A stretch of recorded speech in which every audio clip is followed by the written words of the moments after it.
নমস্কার বাঙালি। অনেককেই দেখি ইনস্টাগ্রামে, ফেসবুকে অথবা ইউটিউবে রিল বা শর্টস বানিয়ে ছাড়তে, যে যারা নর্থ বেঙ্গলে যাওয়ার ট্রেন পাচ্ছেন না তারা এই ট্রেনটিকে চুজ করতে পারেন। ট্রেনের নাম্বারটি বলছি 02517। এগেন নাম্বারটি বলছি 02517। এই ট্রেনটির যদি নাম আমি বলি, পুরো নামটা, এটা জাস্ট হচ্ছে গিয়ে গুয়াহাটি স্পেশালও বলা হয় আর কি, কলকাতা গুয়াহাটি স্পেশাল। অথবা সপ্তাহে শুধুমাত্র বৃহস্পতিবার এই ট্রেনটি রাত 9:40-এ কলকাতা স্টেশন থেকে ছাড়ে এবং গুয়াহাটি পৌঁছায় পরের দিন। কিন্তু আমাদের মেন গন্তব্য হচ্ছে কিন্তু এখানে এনজিপি বা নিউ জলপাইগুড়ি। সেখানে যে পৌঁছানোর টাইম সেটা হচ্ছে সকাল 7:45। এইবার দেখে নিই লাস্ট 8 সপ্তাহে এই ট্রেনটি সকালবেলা কটার সময় পৌঁছালো। কেন বলছি, আস্তে আস্তে যখন আমি বলতে শুরু করব আপনি বুঝে যাবেন। 7ই ডিসেম্বর 2023, মানে অ্যাকচুয়ালি সকাল 7:45-এ পৌঁছানোর কথা ট্রেনটি। 10:14, 14ই ডিসেম্বর 2023, যেখানে 7:45-এর জায়গায় 11:21। 21শে ডিসেম্বর 2023, 7:45-এ সকাল পৌঁছানোর কথা, পৌঁছচ্ছে 9:25, তাও একটু ভদ্রস্ত। 28শে ডিসেম্বর 2023, 7:45-এর জায়গায় 10:01। 4ই জানুয়ারি সকালবেলা 7:45-এর জায়গায় 10:37। 11ই জানুয়ারি মানে আর কি আপনার 7:45-এর জায়গায় 10:58, মানে 11টা অলমোস্ট 2 মিনিট হলে 11টা বেজে যাবে আর কি, এইরকম। 18ই জানুয়ারি 7:45-এর জায়গায় 9:53। তো লাস্ট যেটা আছে আজকে হচ্ছে গিয়ে আপনার 25-এ হচ্ছে কি, মানে এই পেরিয়ে গেল 25 তারিখ, রাত 12টা হয়ে গেছে, এখন আমি ভিডিও শ্যুট করছি। ট্রেনটা 9:40-এ ছাড়ার কথা, হয়তো লাইনে কোথাও কাজ চলছে বা কিছু কাজ চলছে। 9:40-এ ছাড়ার কথা, ট্রেনটা ছেড়েছেই দেখাচ্ছে 11:30-টার সময়। তো আমি কী এক্সপেক্ট করবো ট্রেনটাকে? অন্যদিন তো তাও টাইমে ছেড়ে ওরকম লেটে পৌঁছাচ্ছে, আজকে তো ট্রেনটা ছাড়ছেই লেটে। তাহলে আমি কি এক্সপেক্ট করব? এই ট্রেনটির ওপর ভরসা করে যারা আসছেন, হতে পারে তাদের একটি দিন নষ্ট হতে পারে। কেন বলছি? যারা ডুয়ার্সে আসছেন, মনে করুন ডুয়ার্সের, যেটা আপনি এই এনজিপি সাইড থেকে এলে লাটাগুড়ি কাছে হয়, আপনি প্ল্যান করে থাকলেন যে আপনি ট্রেন থেকে নামবেন, গাড়ি করে লাটাগুড়ি পৌঁছে যাবেন, লাঞ্চ করে লাইনে গিয়ে দাঁড়াবেন জঙ্গল সাফারি কাউন্টারে, টিকিট করবেন। কিন্তু মনে করুন আপনার এতটাই লেট হলো যে আপনি এসে যখন দাঁড়ালেন তখন হয়তো অনেক লোকের লাইন, বা আপনি হয়তো সেই সুযোগটাই পেলেন না। কেননা আপনি মনে করুন যেই দিনকে হচ্ছে গিয়ে 11টার সময় এসে পৌঁছাচ্ছে, 11টা ছেড়ে দিন, যেদিনকে 10:30টাও বাজিয়ে দিচ্ছে পৌঁছাতে পৌঁছাতে, সেই দিনকে আপনি আরও আধা ঘন্টা আপনার ব্যাগেজ কালেক্ট করতে করতে, আমি 2 ঘন্টা ধরে নিচ্ছি, রিসর্টে এসে 1.5 ঘন্টাও যদিও পৌঁছানো যায়, কিন্তু সেফার সাইড 2 ঘন্টা, 1 ঘন্টা 45 মিনিট, 2 ঘন্টা ধরে রাখুন। 2 ঘন্টা এসে পৌঁছাতে আপনার 1টা বেজে যাচ্ছে। তারপরে আপনি খাওয়া দাওয়া করবেন। জঙ্গল সাফারি, শীতকালে জঙ্গল সাফারি কাউন্টার হচ্ছে গিয়ে 2টার সময় ওপেন হয়ে যাবে, 2:30টার সময় যদি হচ্ছে গিয়ে আপনার জঙ্গল এন্ট্রি হয় ওই টাইমে, তো তারা 2:15-তেই মোটামুটি হচ্ছে গিয়ে অলরেডি পিক আপ চালু হয়ে যায়। তো আপনারা ওই দিনটা তো আপনারা কোনো রকমে মানে এটা মানে ভগবান ভরসা এইভাবে তো জার্নি করা যায় না। বা আপনি মনে করুন এসে পৌঁছালেন ওই রকম টাইমে, আপনি এসে পৌঁছে ওই দিনকে কি আর মানে আপনি মনে করুন দার্জিলিংয়েও যাচ্ছেন বা হিল সাইডেও যাচ্ছেন, আপনার যদি 2.5 ঘন্টারও জার্নি থাকে পাহাড়ে আর কি, আপনার যদি 2.5 ঘন্টাও পৌঁছাতে লাগে পাহাড়ে, তারপরে কি আপনার সেই মনে হবে যে তারপরে আপনি লাঞ্চ করে আবার হচ্ছে গিয়ে ঘুরতে বেরোবেন? সেই জিনিসটাই যে 11টা, অনেকেই বলবে শীতকাল, কুয়াশা। এই ট্রেনটা কিন্তু আমি জাস্ট এই কটা দিন ফলো করলাম আর কি, মানে ডিসেম্বরের শুরুতে তো আমি বলবো না যে কোনো রকম কুয়াশা বা সেরকম কিছু তেমন কিছু ছিল না। সত্যি কথা বলতে গেলে ডিসেম্বরের শুরুতে কিন্তু কুয়াশা টুয়াশা তেমন কিছু ছিল না, কিন্তু তাতেও হচ্ছে গিয়ে লেট। এই ট্রেনটি আমি অনেকের কাছেই হচ্ছে গিয়ে রিভিউ দেখেছি, ট্রেনটি বরাবর লেট।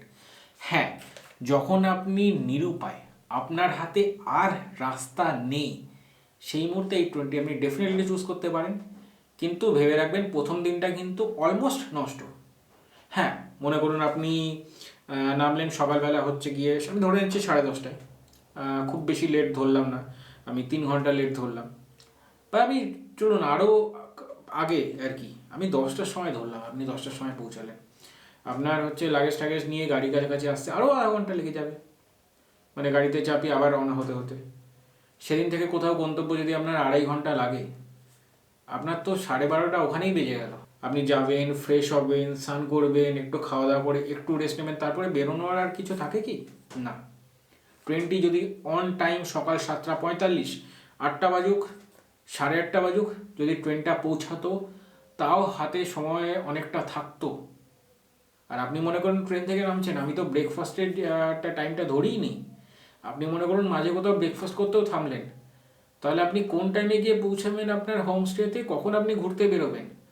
এই ট্রেনটি কিন্তু প্রথম দিন আপনার নষ্ট করে দেবে, এটা মানে ধরে চলুন। হ্যাঁ, একটি স্পেশাল ট্রেন ভালো কথা, এমনিতেই যে পিক সিজন থাকে তখন লোকের টিকিটই পায় না ট্রেনের, সেই জায়গায় একটি ট্রেন পাওয়া গেছে যেটি এনজিপির উপর দিয়েছে, ভালো কথা।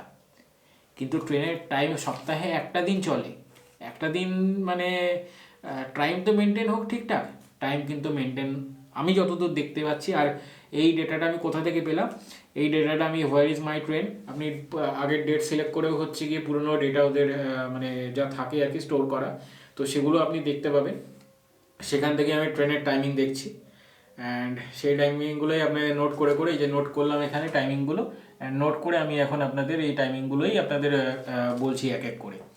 তো এইটাই আমার খালি বলার, যদি আপনারা এই ট্রেনটাকে ভরসা করে আসছেন, প্রথম দিন চেষ্টা করবেন কোনো প্ল্যান তেমনভাবে না রাখা। জঙ্গল সাফারির যে অফলাইনের টিকিট, আমি জানি না আপনি এসে কতটা টিকিট কাটতে পারবেন, ট্রেনের টাইমিং কি থাকবে, মুশকিল। কালকেও আমার গেস্ট আসছে, মানে ট্যুরিস্ট আসছে কালকেও, তো তারা এসে যখন পৌঁছাবে আমি জানি না তারা কতটা হচ্ছে গিয়ে লাইনে দাঁড়িয়ে টিকিট কাটতে পারবে, কতটা টাইমে পৌঁছাতে পারবে, কেন ট্রেন এখানে ছাড়ছেই হচ্ছে গিয়ে আপনার অলমোস্ট কতক্ষণ, 2 ঘন্টার কাছাকাছি লেট, 1 ঘন্টা 50 মিনিট লেট। তো পৌঁছাবেও এমনিতেই তো 2 ঘন্টা লেট করে দেয় অ্যাভারেজে, 2 ঘন্টা 3 ঘন্টা লেট চলে, তো এখানে 2 ঘন্টা ছাড়লো। রাত্রিবেলা আমি ধরে নিলাম আগেও কিছুটা ভালো হচ্ছে গিয়ে যে লোকো পাইলট চালালো, কিন্তু লোকো পাইলট যদি সিগন্যালই না পায় ঠিকঠাক, যেগুলো রেগুলার ট্রেন সেগুলোকে যদি আগে পাস করা হয়, সে কীভাবে আগে চলে আসবে? সম্ভব না। সে হয়তো কিছুটা টাইম কভার করে দেবে, এমনিতেই 2-3 ঘন্টা লেট হয়, আরও তো এখানে 2 ঘন্টা, 5 ঘন্টা, 5 ঘন্টা না হয় জায়গায় আমি ধরলাম যে খুব ভালো হচ্ছে কি লোকো পাইলট ট্রেনটাকে রান করালো, সিগন্যালও ভালোভাবে পেয়ে গেলো, 3 ঘন্টার কমে তো পৌঁছাচ্ছে না না। তো দিনটা তাদের হচ্ছে গিয়ে আপনারা ডুয়ার্সে এসেও আপনারা হচ্ছে গিয়ে রিসর্টে বসে থাকছেন, পাহাড়ে গিয়েও আপনারা ওই দিনটাকে ইউটিলাইজ তেমনভাবে করতে পারছেন না। যদি সকালবেলা পৌঁছে যেতেন, হ্যাঁ অনেকে সেদিনটা খুব একটা কিছু রাখতে চায় না, জার্নি করে টায়ার্ড থাকে, সেটা ডিফারেন্ট বিষয়, কিন্তু যারা একটুও দিনটাকে ইউটিলাইজ করতে চায়, যারা ঘরে মানে বসে থাকতে, যারা শহর থেকে পাহাড়ে বা এই অরণ্যের কাছে এসে যারা হচ্ছে গিয়ে একটু আশেপাশটা ঘুরে দেখতে চায়, তাদের ক্ষেত্রে তো টাইমটা অনেকটা কম হয়ে গেল না, একটা দিন অনেকটা, মানে আপনি রিসর্টের ভাড়া গুনছেন, তো মানে রিসর্টের সাথে ফুডিংও যাচ্ছে, একটা মানে এক্সপিরিয়েন্স পেয়ে যাচ্ছে। ডেফিনেটলি একটা স্পেশাল ট্রেন এক্সট্রা, আবারও বলছি, ভালো হতো, কিন্তু ট্রেনের টাইমিংটাও ভালো রাখা হয়েছে, সকাল 7:45 এনজিপি ঢুকে যাচ্ছে, যারা পাহাড়ে যাওয়ার তারা টাইম মতো পাহাড়ে পৌঁছাতে পারবে, যারা প্লেনসে এদিকে আসার তারা টাইম মতো এসে পৌঁছাতে পারবে, সকাল সকাল মোটামুটি 10টার মধ্যে এসে পৌঁছে যাবে তারা, হ্যাঁ এসে পৌঁছে 10টা 10টা 15-এর মধ্যে এসে পৌঁছে তারপরে তারা হচ্ছে গিয়ে ঘুরে দেখতে পারবে, হ্যাঁ একটু হয়তো ব্রেকফাস্ট করে নিল, তারপর তারা দুপুরে বেরোতে পারবে সাফারির জন্য, এই জিনিসগুলো সম্ভব। কিন্তু ট্রেনের টাইম যেভাবে লেট, তাতে কোনোদিনও মানে এক্সপেক্ট করা যায় না যে আপনি এই ট্রেনটাকে ধরে আপনি কোনো বিশেষ কাজে লাগাতে পারবেন। বারবার এই কথা, আমি এত লম্বা ভিডিওটা আমি বানাচ্ছি কেননা সোশ্যাল মিডিয়াতে আজকে চলছে একটা হাইপ ক্রিয়েট করা, দার্জিলিংয়ের টিকিট পাচ্ছেন না, আপনি এই ট্রেনের টিকিট পাবেন, আপনি নর্থ বেঙ্গল যাওয়ার টিকিট পাচ্ছেন না, এই ট্রেনের টিকিটটা তো কিন্তু আপনি লাস্ট মোমেন্টেও পেয়ে যাবেন। কিন্তু লাস্ট মোমেন্টে পেয়ে গেলেও তার রেজাল্ট কি? প্রথম দিনটা কিন্তু মানে যখন এই রিল বানানো হয় বা মনে করুন ইউটিউবে শর্টস বানানো হয়, তখন কিন্তু বলে না যে ট্রেনটা প্রত্যেক সপ্তাহে যখন আসছে, একটা মাত্র জার্নি প্রত্যেক সপ্তাহে কলকাতা থেকে এইদিকে, আর প্রত্যেক সপ্তাহে কতটা করে লেট করছে সেটা কিন্তু বলা হচ্ছে না একবারও, সেই ভিডিওতে আপনাকে সেই ইনফরমেশনটা দেওয়া হচ্ছে না। এটা অন্যায় করা হচ্ছে, জাস্ট একটা গিমিক বানিয়ে আমি জাস্ট তথ্যগুলো আপনাদের সামনে তুলে ধরলাম, বেশি কিছু বলার নেই, যাতে আপনাদের ওই দিনটা ওয়েস্ট না যায়। সেই জন্য চেষ্টা করবেন যে অন্য ট্রেনগুলো প্রেফার করার, যদি না হয় ট্রেনটাও দেখতে পারেন, হ্যাঁ একটা জিনিস আপনারা করতে পারেন, যদি ডুয়ার্সে আসেন আমি এটা বলতে পারি যে সেই দিনটা আপনি হচ্ছে কি তেমন কিছু প্ল্যানে রাখবেন না, এক্সপেকটেশন তেমন রাখবেন। আপনি যদি আপনার অনলাইনে টিকিট যেরকম ওয়াচ টাওয়ারের টিকিট কাটা থাকে, ট্রেন টাইম মতো পৌঁছে গেল তো ঠিক আছে। ট্রেন যদি এইরকম মনে করুন যদি 5 ঘন্টা 4-5 ঘন্টা লেট করে, তো আপনি শীতকালের দিনে টিকিট কেটেও কতটা পৌঁছাতে পারবেন আমি জানি না। আর মানে আমার এইটুকুই মানে জাস্ট আপনাদের এই ইনফরমেশনটাই দেওয়ার ছিল এখানে। প্রথম দিন খুব একটা প্ল্যান রাখবেন না। হ্যাঁ, যদি টাইম পান আপনারা টোটোতে করে আশপাশটা চা বাগান, নদী, এই জায়গাগুলো আপনি ঘুরে দেখবেন, লোকাল সাইট সিইং যেটাকে বলি। কিন্তু প্রথম দিনটায় খুব একটা এক্সপেকটেশন রাখবেন না বা খুব একটা কিছু প্ল্যানও রাখবেন না যদি আপনি 02517 A20 করে নর্থ বেঙ্গল আসছেন। দেখা হচ্ছে পরের ভিডিওতে। নমস্কার বাঙালি।